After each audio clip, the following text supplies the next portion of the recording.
Hello folks and welcome to YouTube Gaming. I am Bear, I'm the community manager for TT Games and I'm joined today by Chris. Hello, how's it going? It's going well. Chris, what do you do?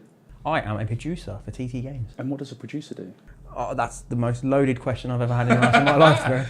I had to explain that to a cousin once and I was just like, glorified project manager, easiest way to sum it up. Sold. Sounds like a busy job, man. It is, yeah. I haven't slept much. And the latest game that you've been producing is... the LEGO Movie 2 video game. Oh, and we just so happen to be playing that today. I know, it's so convenient. So, yeah, here we go. This is our brand new intro. It is, yeah. Show off. Lovely this is. I've watched this in so many different iterations where the floor hasn't loaded in and all sorts. But actually, when you see it in its final version, it's so nice. It's got a nice little sort of jingle to it as well in the background, which is quite nice. And it's one of those, I forget what these machines are called. Is it Rube Goldberg machine, that's it. Rube Goldberg machine, so it's pretty cool. So I'm guessing like the guys in the dev studio actually built this in real life, tested to make sure it worked, and then we put it in the game. I wouldn't put it past them. I genuinely wouldn't put it past them. There's these guys, particularly the Lego models team. They do try and sort of build stuff first to make sure it's legit before they put it into a game. But I mean, this was done by the cutscene team, so they might not have been quite as in depth. But yeah, it wouldn't. If it turns out that exists somewhere in a box now, it wouldn't shock me. Amazing. Well, if they've not made it, these guys should make it. Make us a Rube Goldberg Lego Movie 2 video game style thingy for us. That would actually be really cool. Please, that'd be amazing. But we've got that one, haven't we? We've got that in the office, the big Statue of Liberty. Yeah, absolutely. We've got that. That's so the one that we use in the game, because it's obviously a slightly larger scale, is the one that is the model used in the Lego Movie itself. Lego Movie 2, I should say, itself.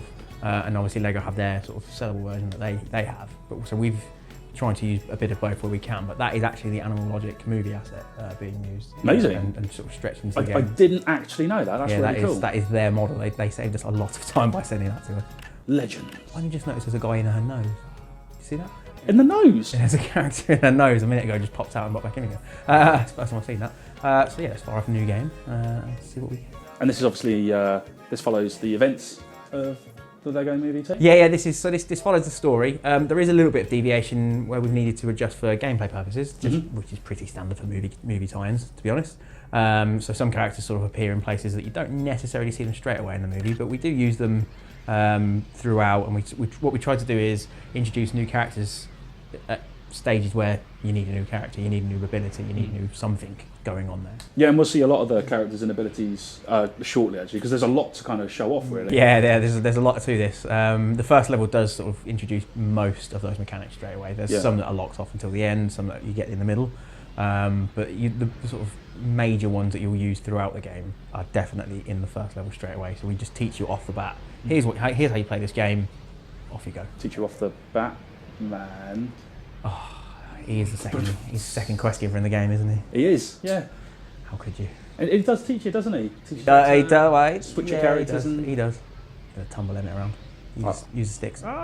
It took me ages to realise that you could actually move. Yeah, I know. It didn't do it straight away. That's why.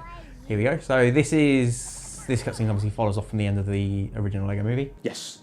Just after the younger sisters' sort of creations come in and start attacking. So the alien invaders are sort of a theme throughout this entire level, who are sort of fighting with you and sort of interfere, I guess you could say, like an interfering younger sister sometimes does. I wouldn't know. I was the younger sibling, so I guess I was the interfering one. Oh, you're one of them. I am. I'm the younger of the two, so I guess I'm the interfering one. So after the events of that, they start off in this rebuild of Apocalypse. It's called Apocalypseburg of Bricksburg. So over the last 3 years, the town has just been utterly destroyed. This is all I've got left. Everyone's very rugged, sewer babies. Sewer babies. Sewer babies. But obviously Emmett is still his jovial self, whereas everyone else is sort of toughened up and sort of wizened to the world. We've got like apocalyptic cats, sharks, super wheelchairs, all sorts of things going on. So this is quite a sort of, a very barren place. But you've still got cheery Emmett sort of living in this environment. Yeah, so it looks like a relatively friendly neighbourhood. I saw some ice cream vans in the background. Yeah. And you can obviously buy your coffee. Yeah, and you've got, basketball court. Do a sort of crazy machine like that. I'll say this. This is a big open 3D world compared to what we normally do. Yeah, they're not traditional levels in any way. So I'll just do a quick run around before I open up the first quest. You can see that we've got this really, really expansive environment. And I mean, this is a locked area at the moment because we just sort of keep you in this one sort of smaller area before you go out into the main waste of this particular level. So not similar to our sort of maybe most recent one being sort of DC supervillains, where obviously it's like A to B level. And then obviously you've got hubs. Imagine we've taken those hubs and we've just made those into levels all the way through the game. Oh, super cool. Probably the best way to describe it. And we've used some rather familiar tech to build out the levels as well. So we've given it that real sort of authentic Lego Movie 2 vibe of everything's made out of Lego again. Yeah, it does look amazing actually. So yeah, you can see the eagle-eyed amongst you will spot exactly what that tech is.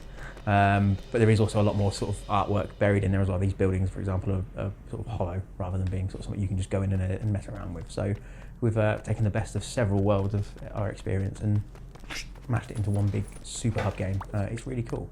It's not. We can't say cool. No. Sorry, no. It's awesome. Awesome. Everything's I'm mad at awesome. myself. I'm mad at myself as well. I've just been singing that song all day and I'm mad at myself now I haven't said that. Yeah, so what we'll do is, it's nice big open world. Obviously you can see there's a lot going on. At the moment I've got no tools or anything, I can just jump and ground slam. So we're going to go over to this obvious little star here and we're going to go talk to Uni Kitty. Uni Kitty's looking a little bit fierce already. She's in her angry mode. This is Apocalypse mode. Oh, of course. Everyone's more sort of sultry and angry. And we're going to talk to Uni Kitty, and she's going to basically ask us to go around and build something that's going to help Lucy break out of this doorway that you can see sort of banging and crashing in the background. So I'm going to go over to these points and I'm just going to start smashing stuff. Nice. And this is the introduction to one of a few currencies that are in the game. There's a few currencies, some that will be familiar to people, which is our studs from previous games. We've also got these bricks that I'm going to go around and smash. These are objects that you need to be able to build stuff. So studs are used to purchase, bricks are used to build, is the best way to sort of describe that. And then we have a sort of a third currency in the game, which is a relic system, which is again more unlockables that you redeem in a shop. I'm a big fan of the relics actually. They're good fun. You There's find a lot. them in, like There's chests a lot and stuff, don't you? Yeah, there is a lot. They unlock some really cool stuff as well. Yeah. So we've done that. We do have some tutorial videos that will show up in this point. I've disabled them for the benefit of sort of just speeding through this level. But they do sort of teach you how to sort of get through the menus. Yeah, this isn't your first rodeo playing this game, is it? I've done this level a few times now, as you can probably imagine. Been working on this for a while. So what we're going to do is we're going to cycle across the little ribbon at the bottom where our tools live. We're going to enter build mode, and we're going to put down Emmett's micromanager. Micromanager. So there we go. So you can see we've got a nice little floor pad there. And we're going to go up to here, and what he does is he shoots craggled Lego. So, and we see these like sort of black bits around the edge that are sort of pulsing, and the bit that's now highlighted red. You shoot those with the micromanager, and it breaks down craggled Lego. Nice. Could have done with that in the first one. Yeah, I know. There we go. So that's taken away, and then Lucy's going to come bursting through In style. action style. So Lucy is our main narrator for the game. We had a few options on how we were going to go about sort of presenting the story and the quests, and we kind of like the idea that Lucy would be a knowledgeable narrator. So it's almost like she's telling us the events that happened after it's happened, if that makes any sense. So imagine you've seen the movie, she's now telling you how we progressed through that movie, and that sort of like, I think it's called, it was something narrator, knowledgeable narrator? I can't remember the official phrase for it now. Someone's going to correct me on the YouTube comments and go, it means this. Do it. Correct Chris. So there we go. So there's that. So then we're going to go over to Batman. And some of the things that are in here from these questions is some of these characters only want to give stuff to specific characters, which means here at this point we then teach you when and how to change characters. So by pressing the button here, I can go across. We'll see that Lucy's pulsing. So we'll turn into Lucy. We'll have her now unlocked. And Batman instantly recognises that I'm Lucy, so he's going to start talking to her directly. First try. Obviously we've had the shooting star land that we're going to go investigate later on, but I'm currently still blocked within this sort of citadel within Apocalypseburg, so we need to go out into the wastes.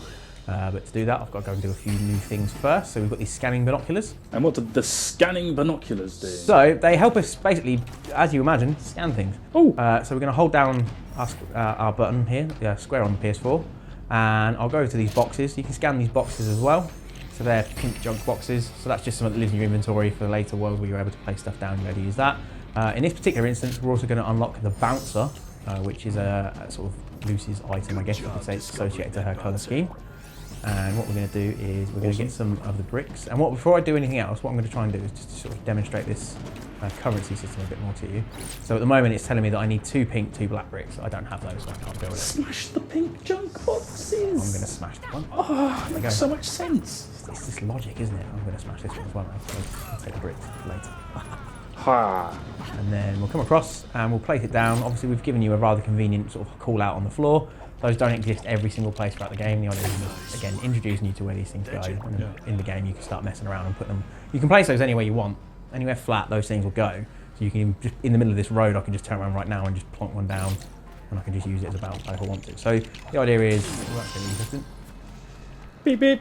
Beep beep. I'll get rid of that because I'm probably going to get in their way. But the idea is that you can place these things down anywhere you want to go, and then you can just run up and... When you smash it then, do you get your full brick canyon? You get them all back, yeah. Oh, well that's cool. Nice. You get them all back. And I'm missing the jump. There we go. There we go. And we're going to start climbing up the Statue of Liberty.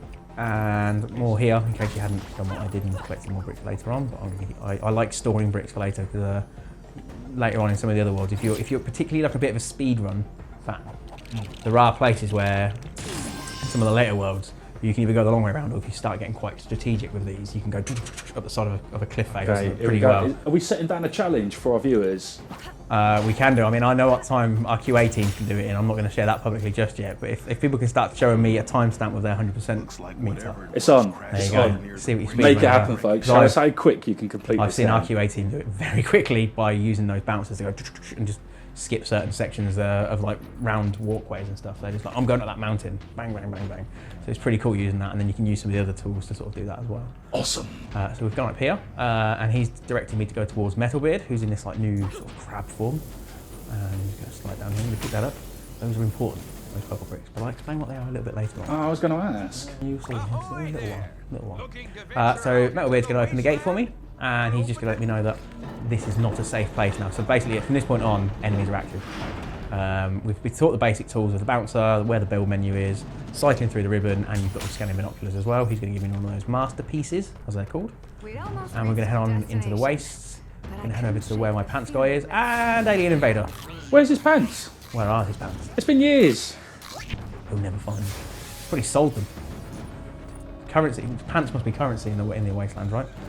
So, we're going to fight the Alien Invaders using Lucy, and what we're going to do is we're going to build up a combo, and this is going to introduce us to a build attack. Build attacks are a way of basically, you build up a combo, you see the little meter at the bottom of my character's feet are building up. Oh, there's a relic. Nice. First one of those. When the bar at the bottom goes up, not barrier, I'll be given a prompt to hold down my square button, like so.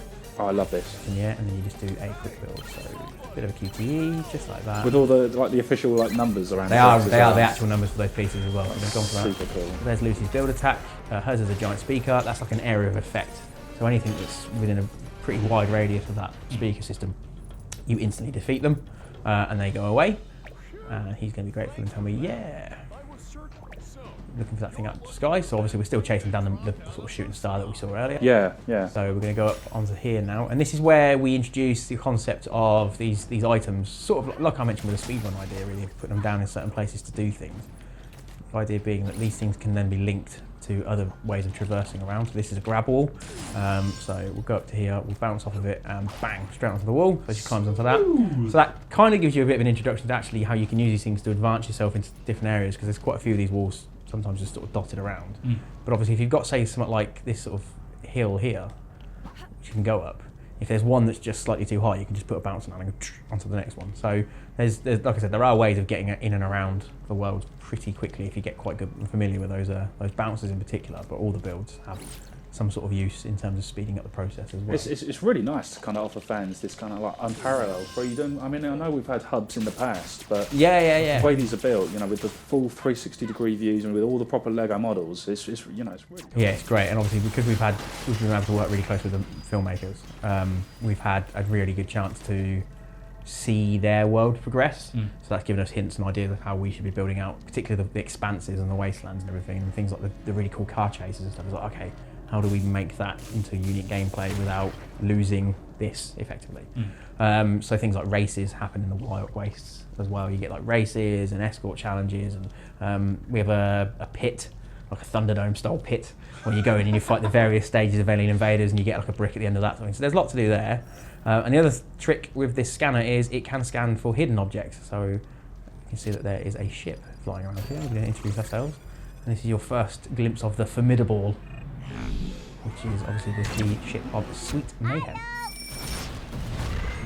In there, and she's going to start whizzing around now and just attacking left, right, centre. Metalbeard has closed the gate on me because he doesn't want anything getting in, which is really not helpful because I need to get in there now. So what we're going to have to do is get around in style. So we've just unlocked Ultra Catty. Awesome. Which is probably the best way to get around in the game. She's just brilliant. And that's how I got to work today, actually. Oh, could you imagine? Yeah, just that would be so good. Zooming across the motorway in Ultra Kitty is amazing. The M4 wouldn't be a problem for me anymore, that's for sure. you should hear that thing purr. Yeah. Oh. I sit next to this guy all day. This is what I get. This is what I get. Oh, no need to get catty. Aha! Gets better. Okay, so we're going to go around here and we're going to place her down. I don't have to place her in the red box, but it's convenient for me to do so. Metalbeard's going to go, yep, right turn, that's it. So let's go around the other side. So we're going to go all the way around the Citadel now. And this week, you can start to see some of the sort of wastelands anyway that we've got there. So I'm going to hop on her back because it is open. And Sweet Mayhem is attacking me. So let's speed this process up. And we're going to run around. So, whoa, there we go, big explosive. So we've got this huge area, and the silver question marks indicate free play quests. Okay. So similar to our main games, we have like a story quest and free play. So gold exclamation mark is story, silver question mark is free play. Okay. And a lot of these you can't do until you've unlocked other items in other worlds. The idea is you can come back and you can sort of expand out. Yeah, because each of these worlds has like a minimum set of purple bricks that you need, right? Minimum to get to the next world. Yeah. And then they also have, I mean, the main worlds themselves have up to 50 masterpiece bricks to unlock. Well, that'll keep them busy. It does, yeah. And that's where things like races and stuff come into it as well. So you can say, like, we've got over here, we've got like the pit, and then back up top here, up there is a race that I mentioned earlier. So, whoa, for me. Let's move out of the way. What we're going to do is we're going to come to Benny. Oh, spaceship! And he's locked himself out as well, which is great. He's out here looking for spaceship parts. He needs me to build a generator. Generators, again, one of these sort of key builds, as we call them, like in the Micromanager, the Bouncer. And the generator are these sort of key builds that we use throughout the game to complete puzzles, to get through the worlds, to sort of set people free, get into places, etc. And his is a generator. So let's go and look for pieces. Oh, he hasn't given me the actual model yet. I'm jumping the gun. I'm so used to playing it. I already know what I'm doing before I've actually done it.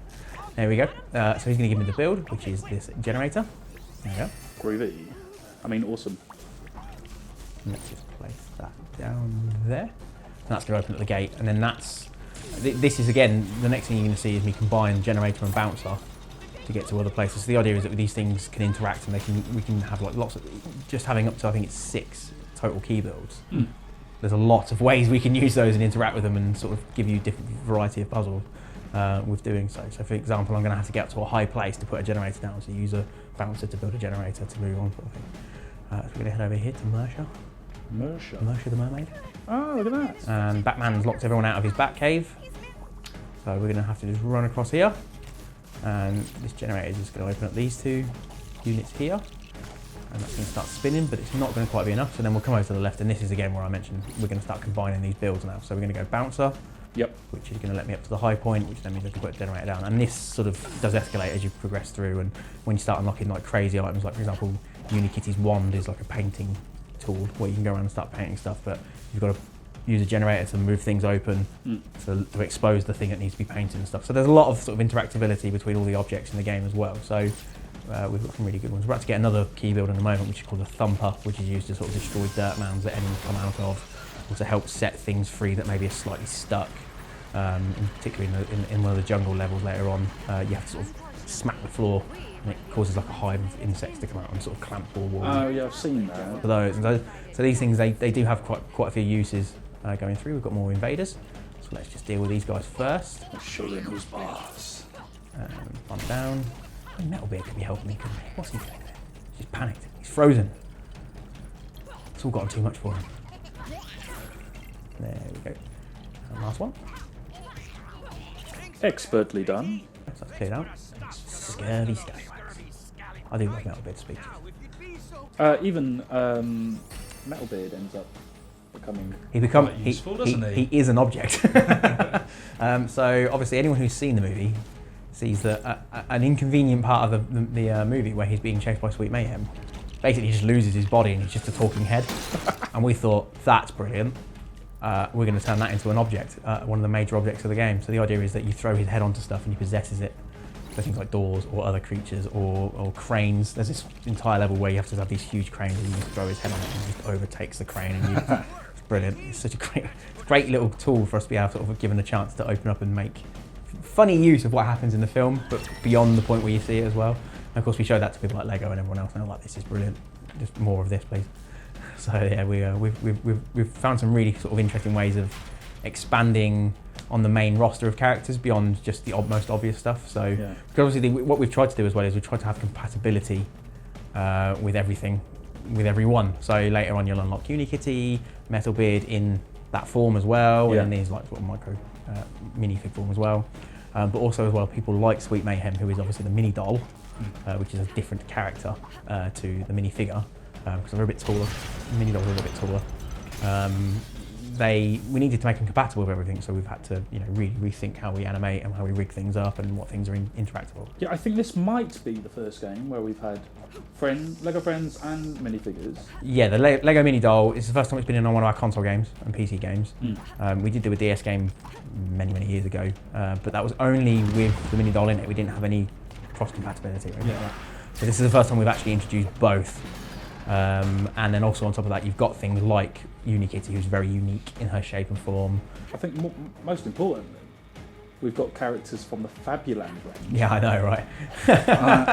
Which I had as a kid, and haven't seen since then. Yeah, we because they're in one of the later levels. They sort of went, "Oh, Fabuland, get them in." So someone must be like you and gone, "I had those. I want them in the movie." So of course they're in the movie.